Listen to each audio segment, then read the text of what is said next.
Está no ar Diálogos com Anderson Junque. Olá, seja muito bem-vindo ao programa Diálogos, que nesta semana vai falar sobre a educação e a solidariedade. E quem está aqui comigo para conversar, debater e aprofundar este assunto, a professora de língua portuguesa Mariana Teodoro de Marche. Professora, seja muito bem-vinda ao programa Diálogos, uma alegria imensa recebê-la. Obrigado, viu? Olá a todos, muito obrigado, o prazer é meu em estar aqui para a gente falar de um tema tão importante quanto educação. Maravilha. Professora, falando sobre educação e solidariedade, quero já colocar na mesa para a gente começar essa nossa conversa sobre a empatia e o ambiente escolar. Como é que a gente pode favorecer esse sentimento tão nobre da existência humana? Primeiro, eu acho que é importante a gente entender o que é empatia.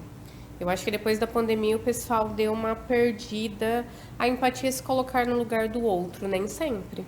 Às vezes eu me coloco no lugar do outro, só que eu também faço um julgamento. Ah, eu não faria. Ah, imagina, olha, você fez isso, eu entendo, mas eu jamais faria isso. Então, a empatia é você falar, estou aqui para te ajudar.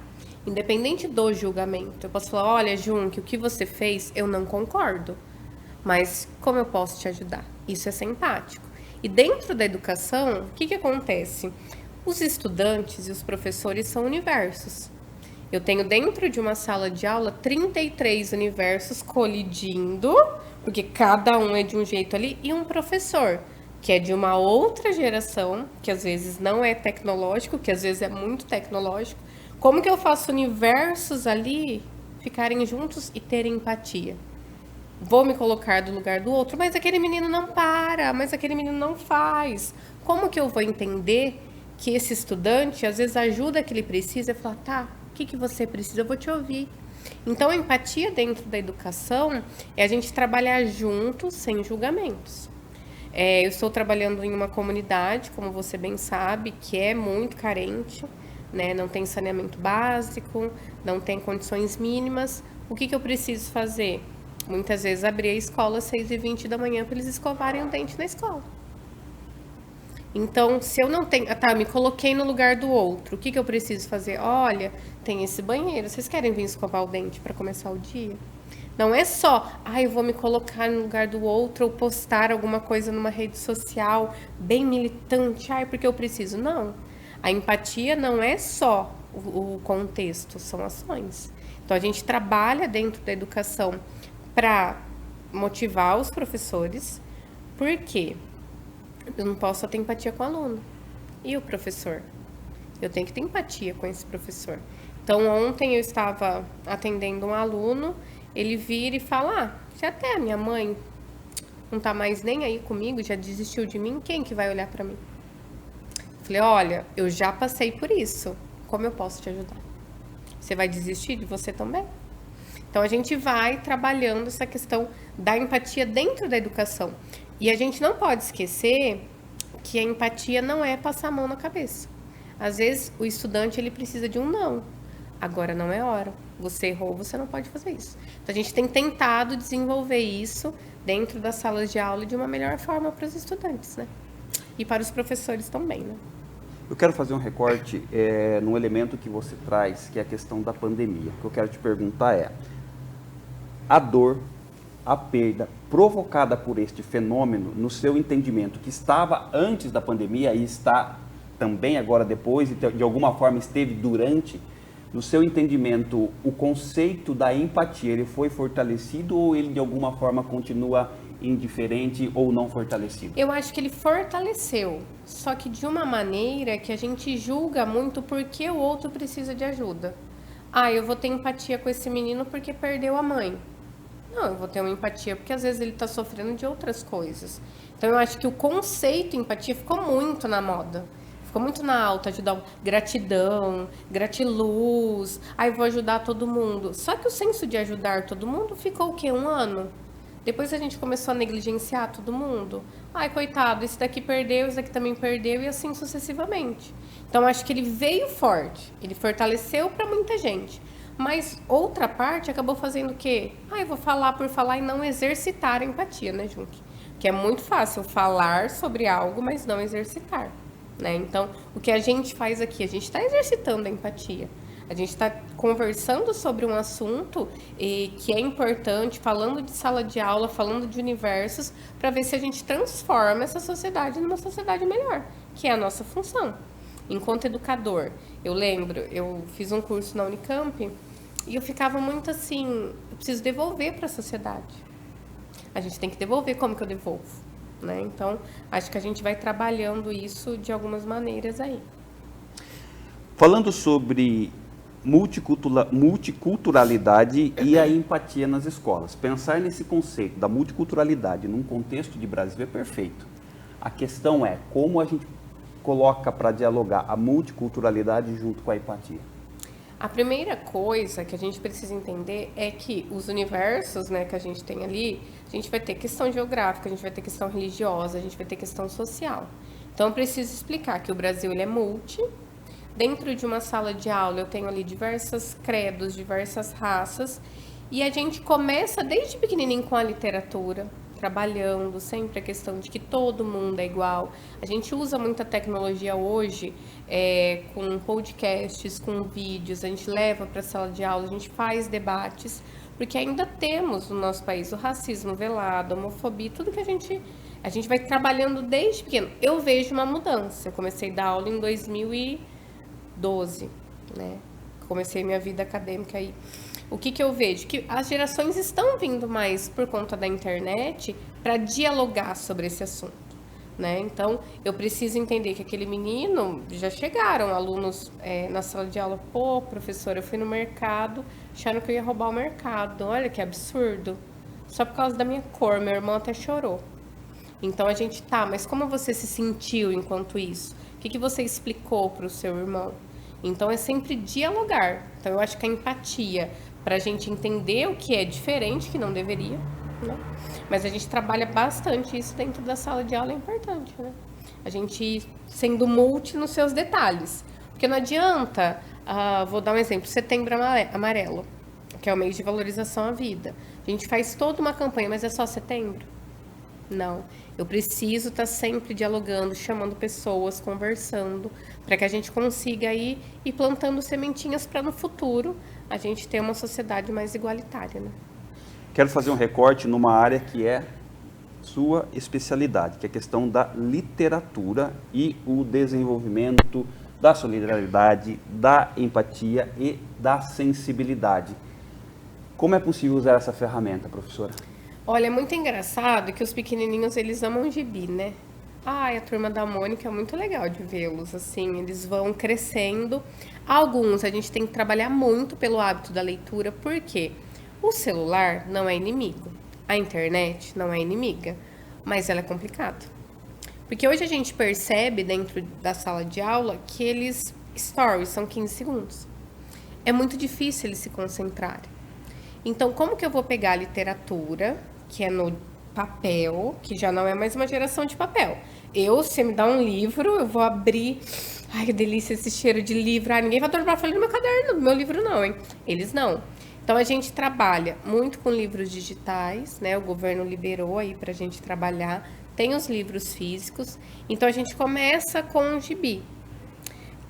Nós, na escola, estamos trabalhando aquele livro extraordinário, que é do menininho que tem marcas, né? Ele nasceu, assim, com uma deformidade, ele vai para a escola e os amigos. Então, assim, a literatura, ela vai sensibilizando, como você falou, só que tem que ser a conta-gotas. Porque qual que é o problema? Eles estão desacostumados a ler. Eles estão desacostumados a prestar atenção em alguma coisa. Então, a gente está tendo que fazer a ordem reversa. Então, a literatura é a minha especialidade? É, porque eu amo ler. Mas é a especialidade desse aluno, desse século? Talvez não seja. Talvez eu precise começar com Turma da Mônica Jovem, para depois eu ir para Machado de Assis. E é um trabalho árduo. Por quê? Porque eles perderam o hábito de ler. E aí a gente vai trabalhando, aí recortando, para ver como que a gente consegue trazer essa literatura que é tão rica para eles. Nós lemos, semestre passado, se eu não me engano, Pequeno Príncipe Preto, com o 6º ano. E foi muito bonito porque muitos alunos, nossa, ele é da minha cor. Nossa, que lindo. Nossa, eu quero sempre ler ele agora. Então, a gente vai trabalhando dessa forma, né? Muito, muito didático, não só esses temas como os outros também, para a gente ir agregando todo mundo, né?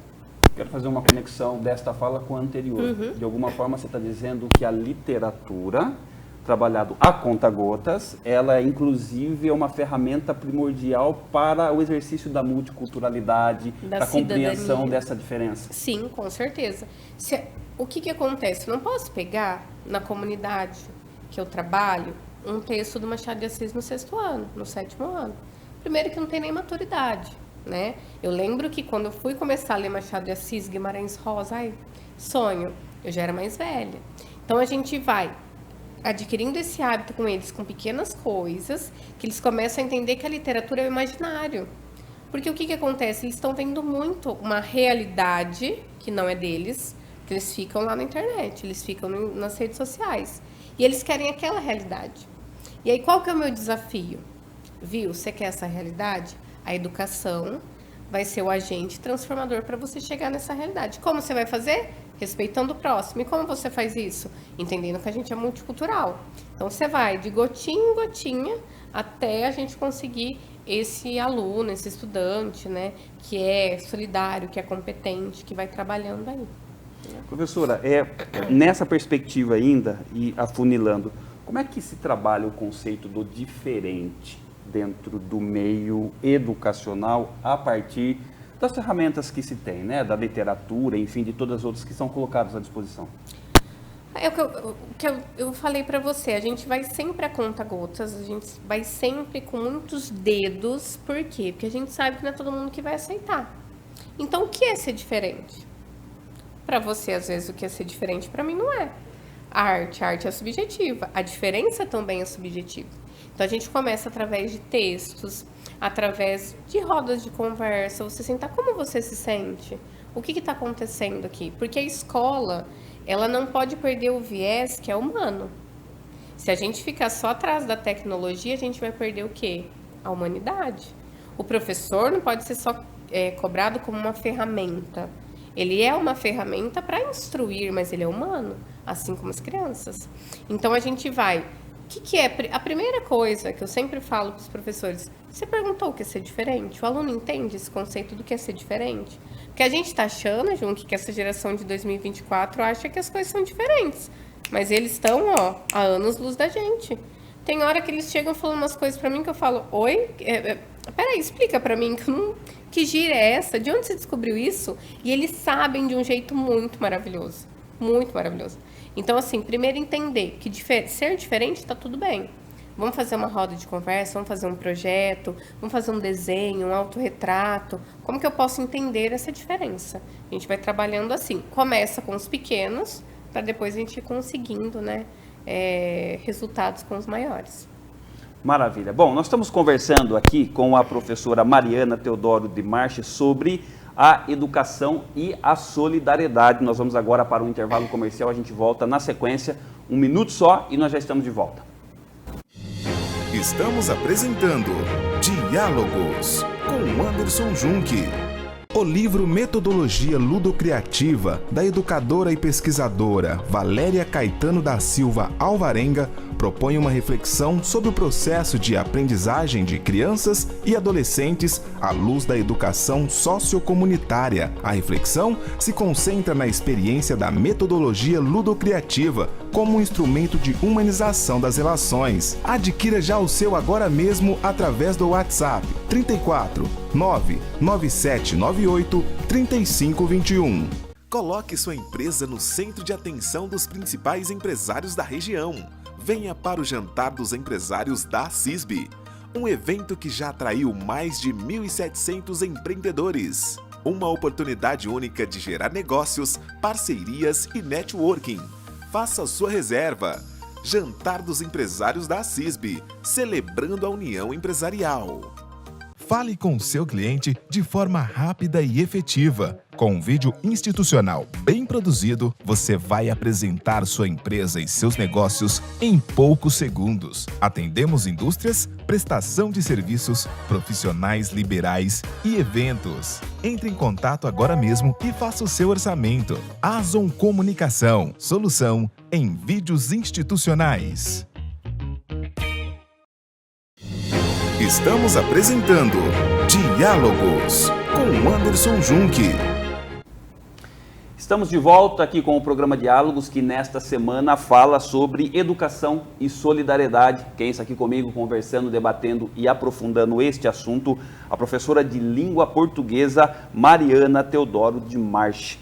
Professora, quero que a senhora faça aqui uma relação de um tripé que eu acho muito importante nesse assunto que nós estamos conversando, que é educação, solidariedade e periferia, que é um assunto que é muito específico da sua área de atuação. Como é que a gente pode dialogar com esses conceitos? Então, na verdade, que eu sempre trabalhei em escolas que não eram de zonas periféricas. É até uma vergonha falar isso, porque eu nem conhecia a escola que eu trabalho hoje. Eu nem sabia que em Americana, que é uma cidade mega desenvolvida comparada a tantas outras, eu tinha uma realidade como essa. Então, a primeira vez que eu me deparei ali com a comunidade, eu, num primeiro momento, me assustei, né? Porque tem as casas lá que são feitas com ou madeirite, ou não são nem casas, né? E, assim, para mim foi um choque. Foi um choque. Eu lembro que eu entrei na escola, a escola é muito bem cuidada. Então, tanto eu como a diretora e os outros professores, a gente dá o sangue ali para deixar uma escola organizada. Só que, no primeiro momento, eu me choquei, que eu falei assim, peraí, onde que eu tô? Né? Como um ser humano. Aí eu olhei e falei assim, não, eu preciso aprender alguma coisa aqui. Alguma coisa eu preciso aprender. Eu não cheguei aqui à toa. E aí você vai conversando com os estudantes, vai exercendo a empatia, você conhece os pais, né? E a gente faz vários trabalhos ali. A gente toma muito cuidado com o assistencialismo, porque ser empático não é ser assistencialista. Há uma diferença, né? A gente vai fazer até campanhas de pizza para a gente pensar em fazer Dia das Crianças para eles, deixar a escola melhor, enfim. Uma demanda grande. E a solidariedade, a educação e a periferia, elas caminham ali juntos. Como eu disse, se eu não abrir a escola, eles não vão escovar o dente antes. Então, como que eu vou deixar? Às quartas-feiras, a empresa de água leva água para algumas famílias ali, que tem caixa d'água, o resto não tem. Muitas vezes as pessoas no calor vão sem tomar banho. Então, como que eu ensino para o outro que ele tem que respeitar que talvez aquele amiguinho não está com um cheiro bom, mas não é porque ele não quis tomar banho, é porque não tem água em casa.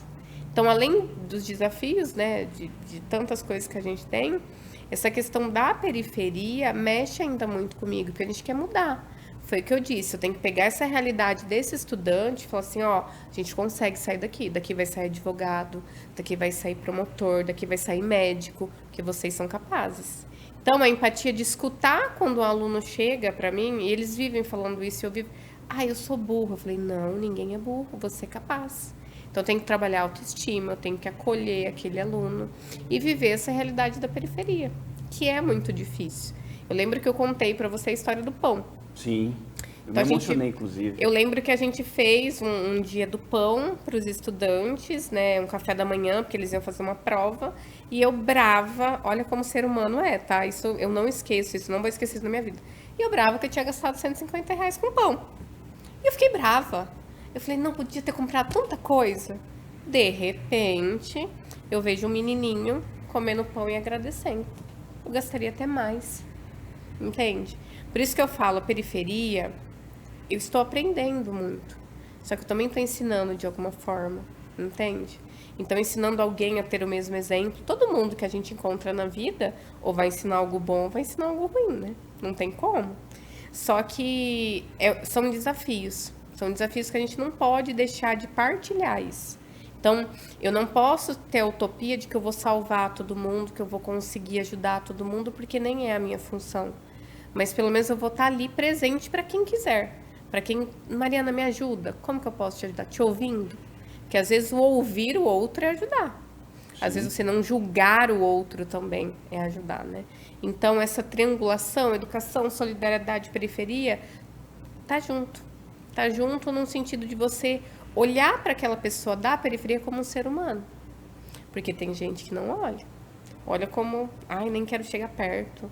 Então, a gente olhar, às vezes eles vêm e abraçam a gente. Por quê? Porque não tem isso em casa. Então, eu falo, sai daqui que você é da periferia? Não, pelo amor de Deus.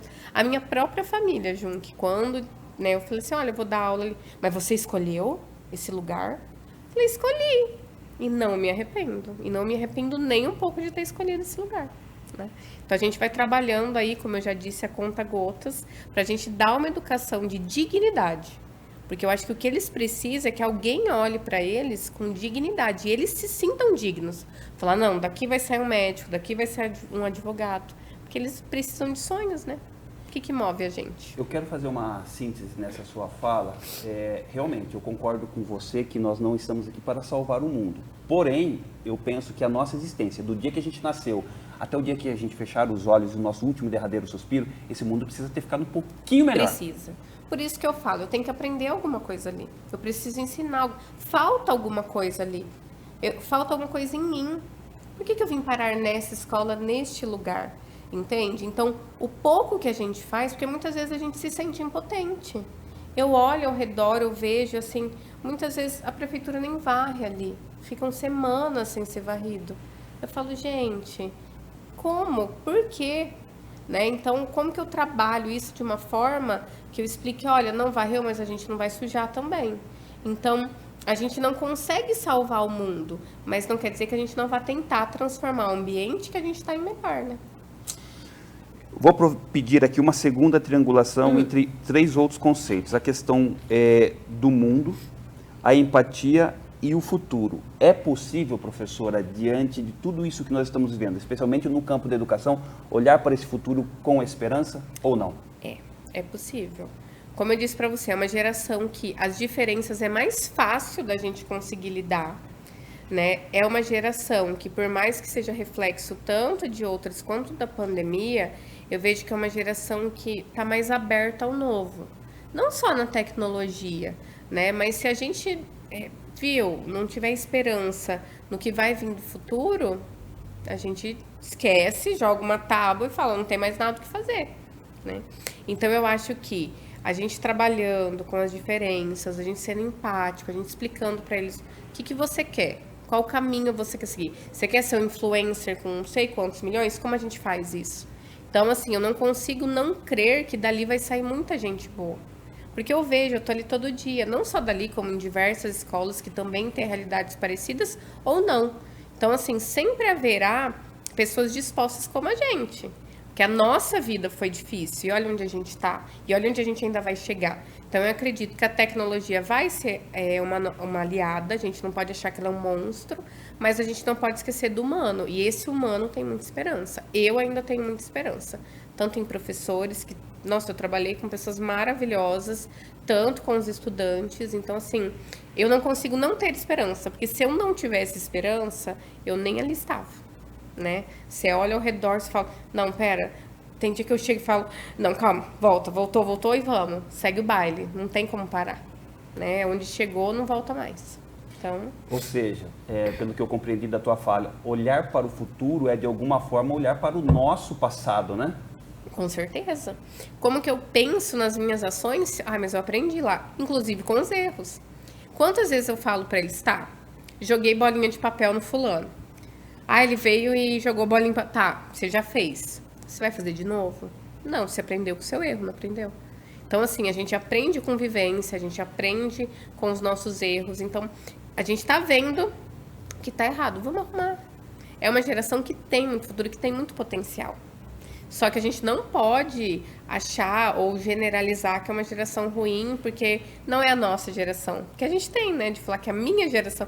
Eu sou noventista, porque os anos 90 eram maravilhosos, filmes, música, tudo era maravilhoso. Não é que é ruim hoje, é que é diferente do que eu tô habituado. Então, a gente lida com essas diferenças, a gente vai aprendendo o que é ser diferente. E a gente sabe que a pessoa mais inteligente não é que consegue resolver tudo, é que consegue se adaptar. Então, a gente vai se adaptando ao meio que a gente vive, né? Pelo menos eu acredito muito nisso. Professora, e como é que você se sente sabendo que os alunos estão olhando em você, se espelhando em você para construir o próprio futuro? Às vezes eu falo, gente, não tem mais ninguém, não tô brincando.